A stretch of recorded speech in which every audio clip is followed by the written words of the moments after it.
Live pictures from the United States as Barack Obama is handed his presidency back for 4 more years. He stays in the White House for 4 more years with elections ending in the United States. Uniform projections saying Barack Obama stays as President and Commander-in-Chief of the United States of America. Barack Obama has come out and tweeted as well. Let's just tell you what he's tweeted. He thanked his supporters. He's also put out that picture that you see on your screens right now. Now, we don't know if that is a new picture, but it conveys the sentiment. They've put that out right now on Barack Obama's official Twitter account. That's a picture of him embracing his wife and First Lady Michelle Obama, who obviously also stays as First Lady for 4 more years. We understand that the couple's children attended school today, and they've no doubt heard about their father staying in the White House for 4 more years.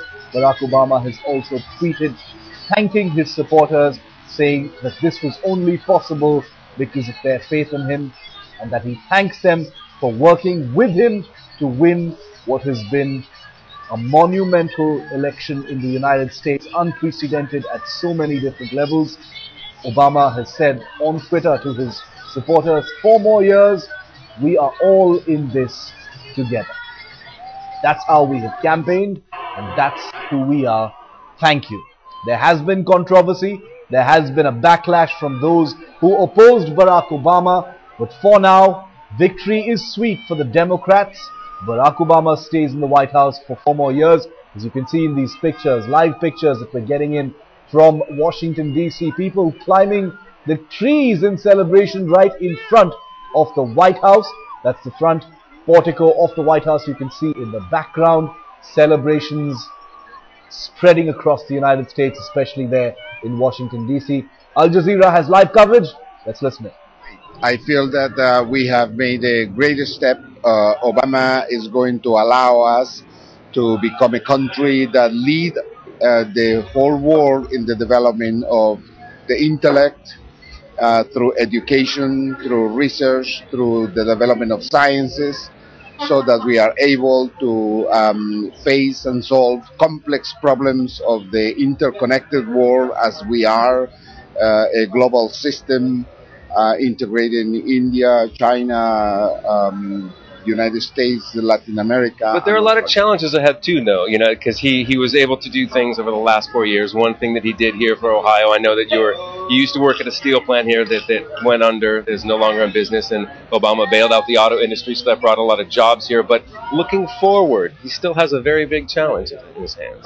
He does. At this time, the support should be on the infrastructure, people who want to have a different country, a country that produces, manufactures things that were U.S. quality, rather than a country that is now subjected to buy Chinese quality.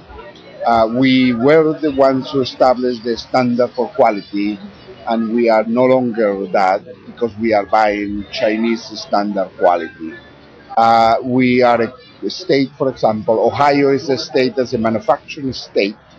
We like to be more of an innovator state, a state that relies a lot more in new products that bring to a blossom the whole intellect capacity of this state, rather than manufacturing.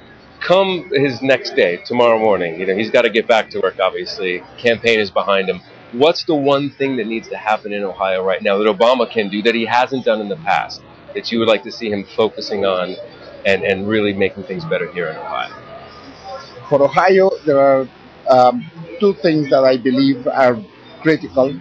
One of them is the assistance to the educational process, mostly to the students who are terribly in debt for paying for higher education. Some of them stop their education process due to the amount of debt. That is one thing. The other is the development of the infrastructure along the health area. We have very good hospitals throughout Ohio. People come from other countries to the Cleveland Clinic and to the clinics around Cleveland. We want to expand that infrastructure and be the center of health care. Great, thank you for that. And so yes, he's won the election, but there's still a great deal of work that needs to be done here in Ohio, but obviously across the country. David. Scott, thanks very much indeed to Boston. Let's not only see them but hear them.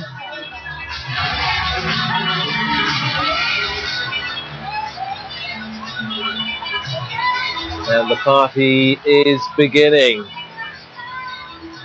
We will get some kind of musical cue, we understand, just before Barack Obama arrives here at McCormick Hall. Washington, D.C., outside the White House.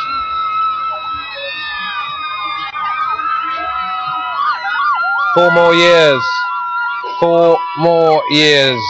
Some were chanting earlier, and USA, USA. After an email from Barack Obama to supporters thanking them for all their work, saying it wasn't fate, it wasn't an accident, you made this happen.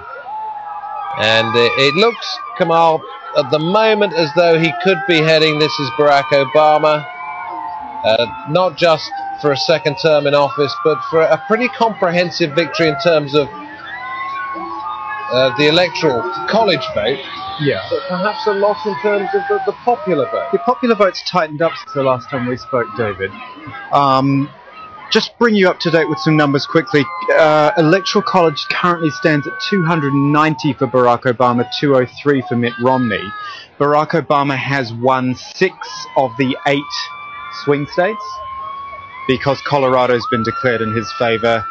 Iowa, New Hampshire, Nevada, Ohio, Wisconsin. We wait for Virginia and Florida. He's ahead in both of those at the moment. The popular vote, you know, we were talking before at the moment about that. The gap, at the point that Obama went over 270, the gap was 1.5 million in favor of Mitt Romney. It's now only in favor of him by 110,000 votes. 110,000 is the gap in the popular vote that Mitt Romney has. And I don't know whether you can give me this, Kamal, but you may want to show the map in just a moment. But also, the Senate is staying Democratic. The House of Representatives is staying Republican. But any big changes? Yeah, you're right there. Bear with me one moment. 2 Democrat gains, 2 Republican losses in the Senate. 54 is the majority that